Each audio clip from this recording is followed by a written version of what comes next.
Hey, what's up, y'all? This is Famous Mortimer again. This is my sort of behind the scenes look at Triangle Panic Tower Defense. As you can see here, we're on my moon right now. This is all my levels. I have a couple unnamed levels. Don't even have pictures yet that I'm working on. But we're going into Triangle Panic.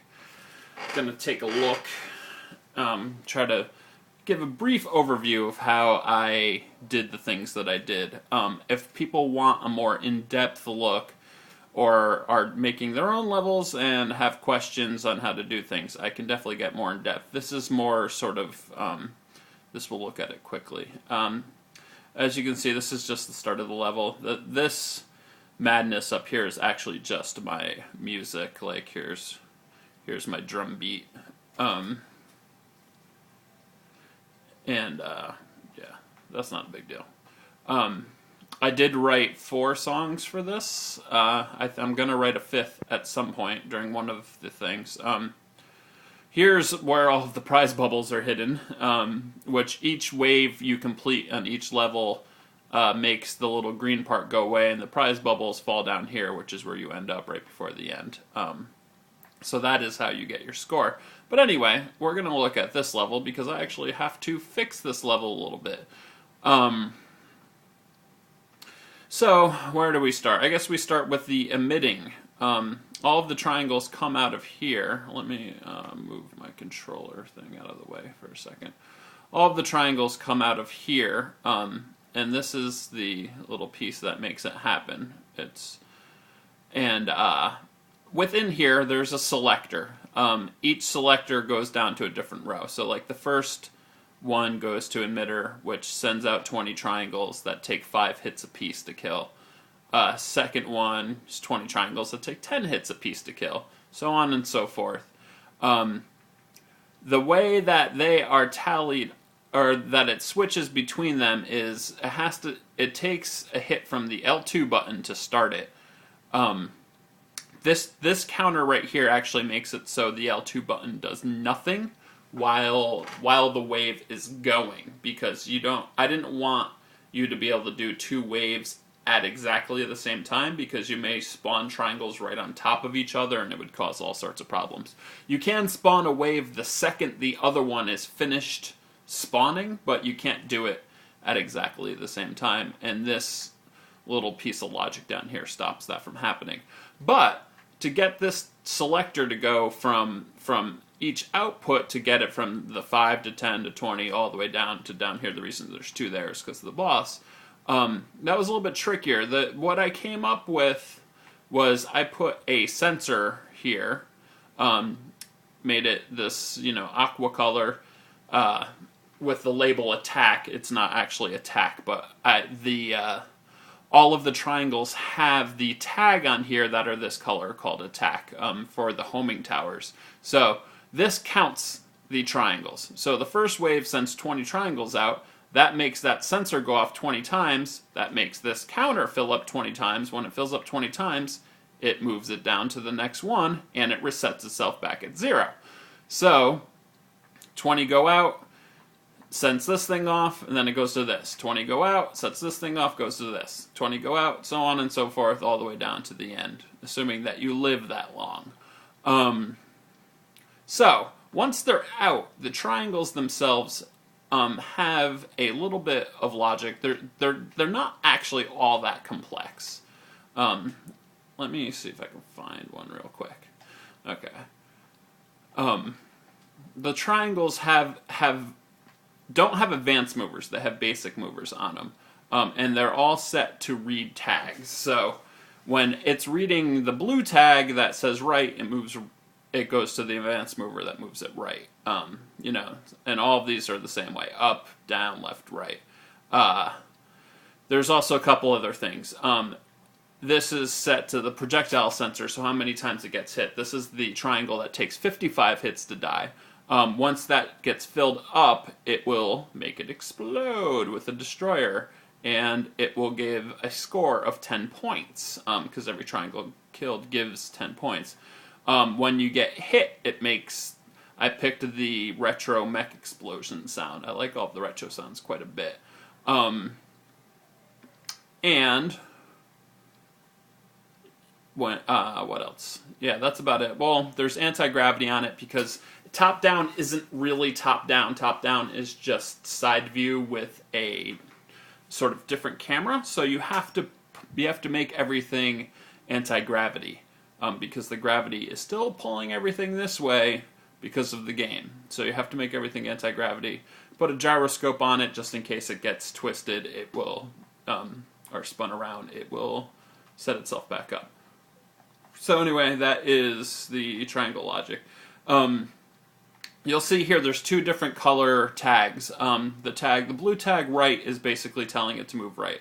It moves along that path, everything's great. The tower tag is telling the pointer you cannot build towers here because I do not want people building towers on the road. Come to find out, I raised this road a little bit. It's actually on one of the in-between layers, so it's slightly higher, and you can't build on that anyway. But I keep these here just in case, because I found without them that sometimes it would make you think you're building a tower, but not actually place it, and it was subtracting the points, which I actually I figured out a way of getting rid of the point subtracting anyway. So in reality, I don't even need these tags here. These tags are also on the towers themselves, so you can't build a tower exactly on top of another tower. So I do need them there. I don't really need them on the road, but they've been here for, I don't know, 50, 60 hours now. I'm probably in between 60 and 75 hours into building this level. So it's the same sort of thing, keeps going around. There's up, there's right again, here's down. I made up and down the same color, which was kind of stupid, but the color doesn't really matter. It's the label. The color and the label are what tell it. So it goes all the way around.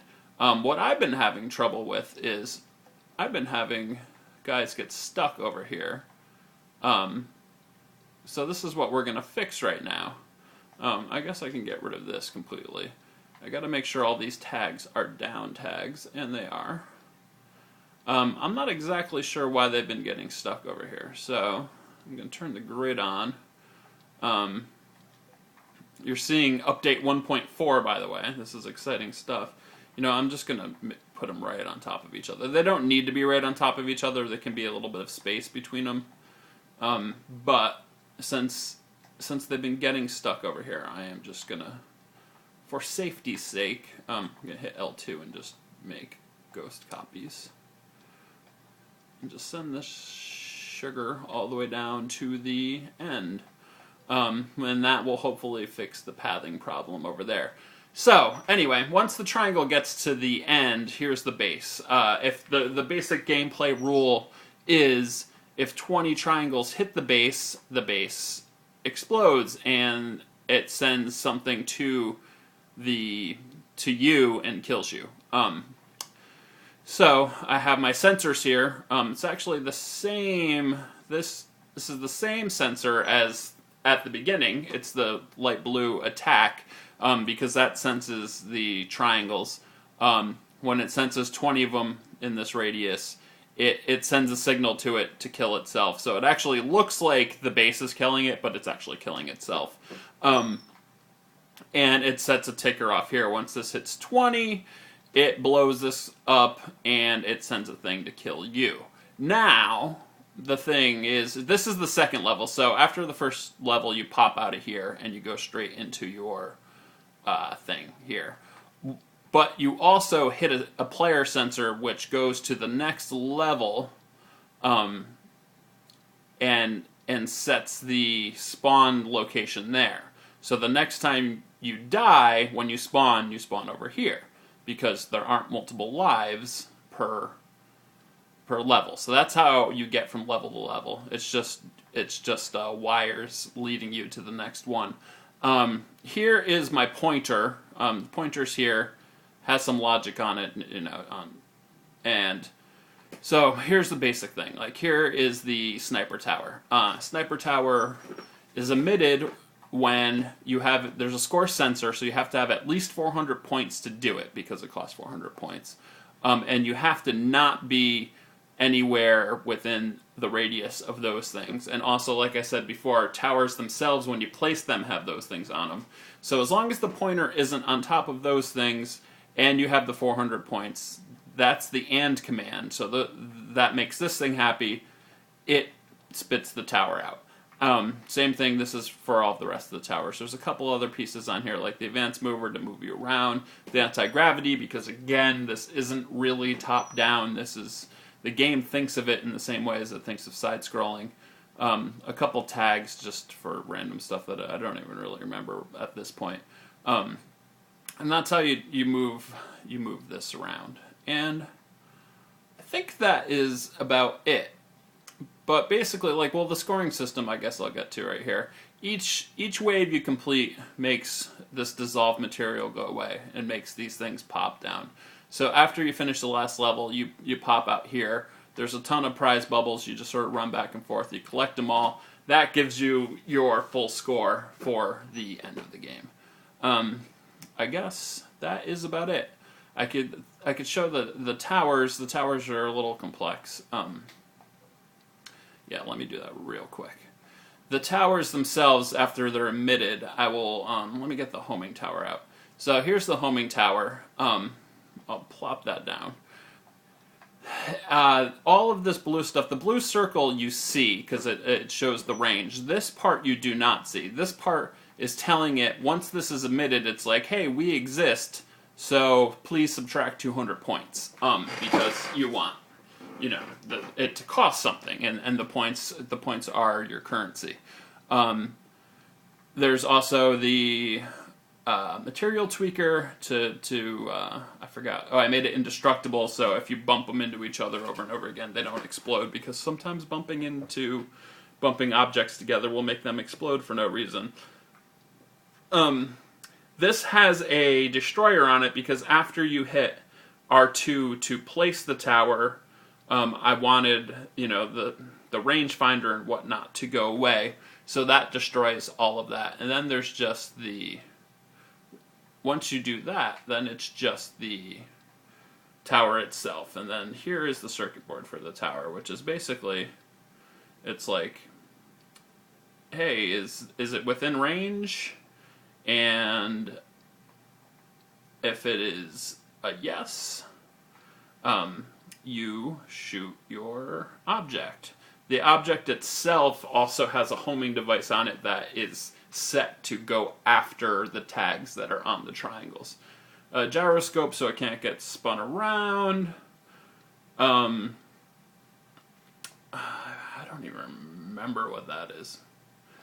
Oh, no, this is once you hit L2, this makes it so it doesn't move. Like, it's pretty much impossible to move. I set everything to 100%, so there's no moving. There's no moving the tower once it is placed. That's about it. I mean, obviously, it gets a little bit more in depth than that.